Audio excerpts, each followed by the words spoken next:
ইতালিতে যাওয়ার জন্য যদি কারো কাছে এই গত 2 মাস 3 মাসের ভিতরে যদি টাকা দিয়ে থাকেন, মনে করবেন সেটা একটা প্রতারণার জাল। 27 মার্চের পরে যদি ইটালির জন্য কারো কাছে কাগজ দিয়ে থাকেন, সেটা আপনাদের সাথে প্রতারণা করা হচ্ছে।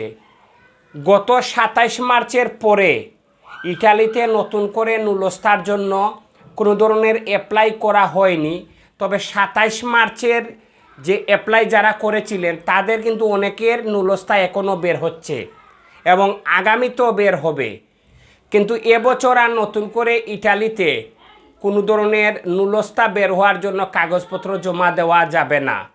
যারা স্বপ্নের ইতালিতে যেতে আগ্রহী তারা অপেক্ষা করবেন আগামী বছর, হয়তো বিভিন্ন এজেন্সির মাধ্যমে অথবা ইতালিতে যারা রয়েছে তাদের মাধ্যমে আপনারা চেষ্টা করবেন। প্রতারণার জাল থেকে যত তাড়াতাড়ি সম্ভব বেরিয়ে আসবেন।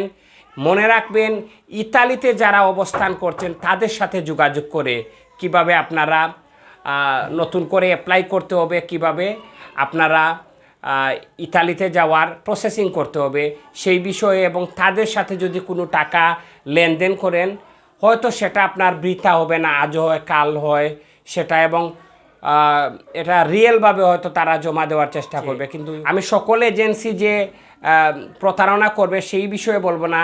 তবে যে সকল এজেন্সি প্রতারণার, বিশেষ করে যে সকল এজেন্সি গত 3 মাস যাবৎ বা 2 মাস যাবৎ যদি ইটালির কোনো টাকা নিয়ে থাকে আপনাদের কাছে, তাহলে মনে করবেন সেটা আপনার সাথে প্রতারণা করা হচ্ছে।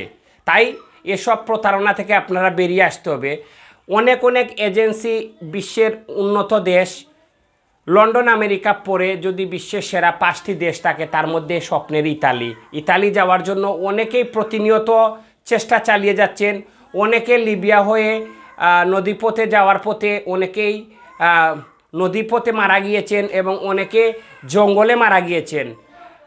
স্বপ্নের এই ইতালিতে যারা যেতে চান তারা অবশ্যই যারা যে সকল এজেন্সি অথবা যারা ইটালিতে আছে যদি তাদের মাধ্যমে চেষ্টা করেন, এবং যে সকল বিশ্বস্ত এজেন্সি আছে যারা এর আগে হয়তো অনেককে পাঠিয়েছেন তাদের সাথে যোগাযোগ করবেন আগামী বছরের জন্য। যদি এই বছরে কোনো ধরনের ফাইল জমা নেওয়া হয় তাহলে হয়তো আমার পরবর্তী ভিডিও আপনারা দেখতে পারবেন। ইতালিতে যাওয়ার বিভিন্ন ধরনের পরামর্শ, তথ্য এবং ভিসা সংক্রান্ত বিষয়ে আমার সাথে আপনারা যোগাযোগ করতে পারেন 01711176367। সবাই ভালো থাকেন। আসসালামু আলাইকুম ওয়া রাহমাতুল্লাহ।